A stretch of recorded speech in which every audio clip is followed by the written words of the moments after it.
Hello, all members of the committee.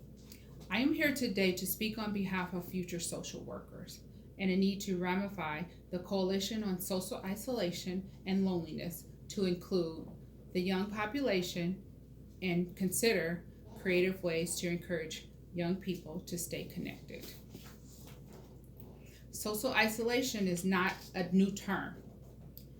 Anyone who has experienced the early years of adolescence knows well the loneliness and level of isolation that comes during that formative time. Humans are social beings, and a lack of social interaction is proven to be detrimental to health, as a multitude of chronic health conditions, including disease, obesity, depression, and many others. A November 2017 article put out by the AARP stated that nearly $6.7 billion is spent annually by Medicare to provide relief from social isolation to older adults. According to 2018 research done by Cigna, a survey of more than 20,000 U.S. young adults found that nearly half, 46%, said they sometimes or always feel alone. These statistics are both from years prior to our current pandemic, but they continue to be a troubling pattern. Policy and resources spotlight older adults and elderly while leaving youth in the lurch, even when research points to similar outcomes for each group. COVID-19 has skyrocketed over our amount of social isolation over the course of a handful of months. Across the world, people were sent home to shelter in place as the virus swept through our towns. Social isolation and loneliness are ballooning, and now we face yet another semester, at least, of our kids being home from school, not having any sports, no grandparents around, and no friends in and out of the house. We are suffering severely from levels of depression and anxiety that some of us have never experienced. According to Census Bureau statistics, since the pandemic, 42% of people aged 18 to 29 reported anxiety and 36% reported depression. Equally as discerning is another lurking issue. Politicians are not talking about the mental well-being of our youth nearly enough. The social isolation young people are experiencing and how to help them cope with the trauma from this pandemic has yet to be mentioned by either candidate in clear, concise terms.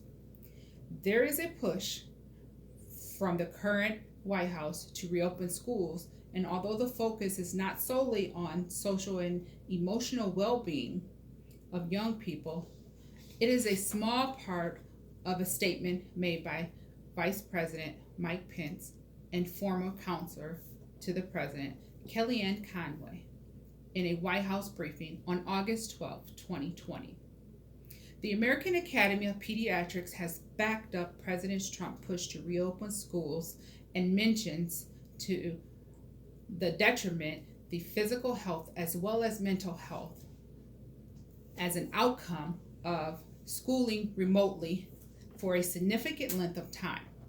The AAP also posits that being out of the physical school building creates an interruption of supportive services that often result in social isolation, making it difficult for schools to identify and address important learning deficits, as well as child and adolescent physical and sexual abuse, substance abuse, depression, and suicidal ideation.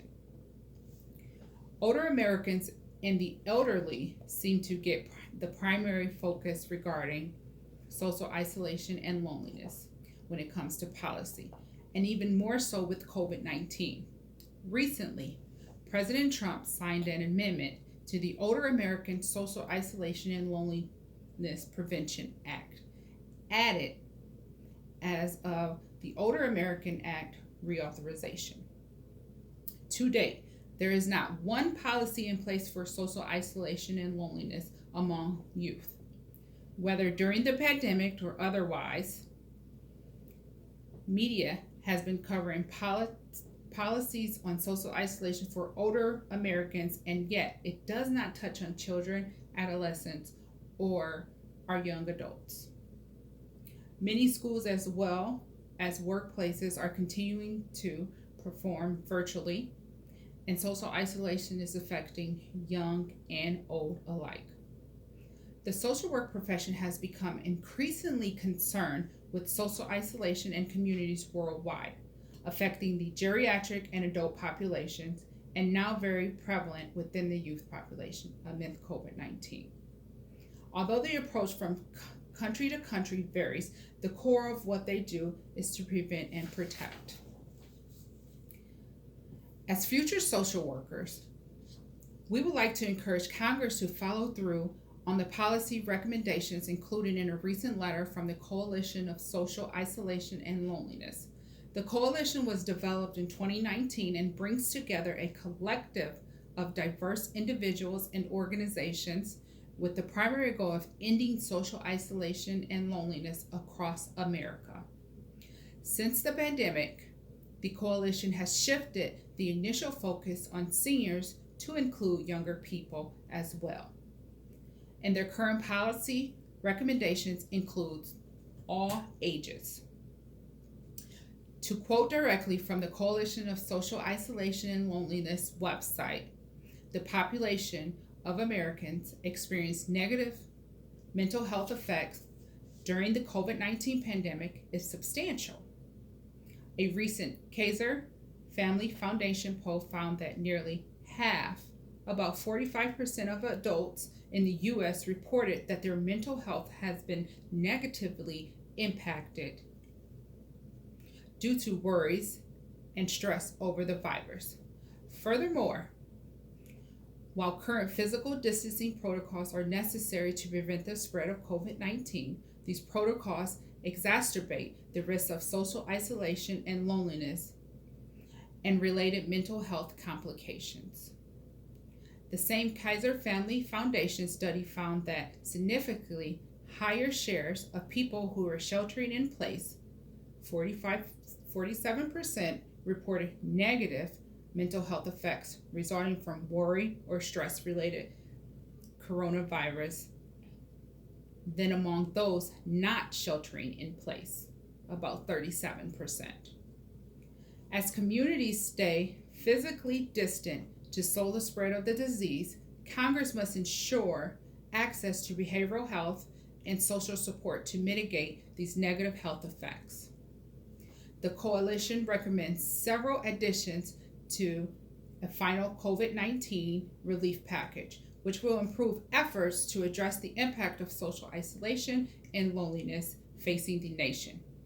We ask that specifically the following policies be seriously considered as part of the final package. Number 1, maintain and improve access to mental and behavioral health services that mediate the mental health implications of social isolation and loneliness for vulnerable populations. 2, improve the public health response to COVID-19 and widespread social isolation and loneliness. 3, enhance support for our nation's education system to combat the effects of social isolation and loneliness for our now displaced students. The coalition also recommends several policies for any bill regarding social isolation and loneliness, and we want to highlight the following for consideration to any future bills created. First, expand Medicare telehealth waivers to ensure individuals have access to critical services found at American Workers, Families, and Employers Assistance Act. Second, extend Medicare telehealth flexibility for federally qualified health centers and rural health clinics so individuals are able to receive telehealth services regardless of where they are located. Third, Establish a 988 National Mental Health and Suicide Hotline, found from the HEROES Act. Fourth, expanded funding for broadcast infrastructure expansions, improvement.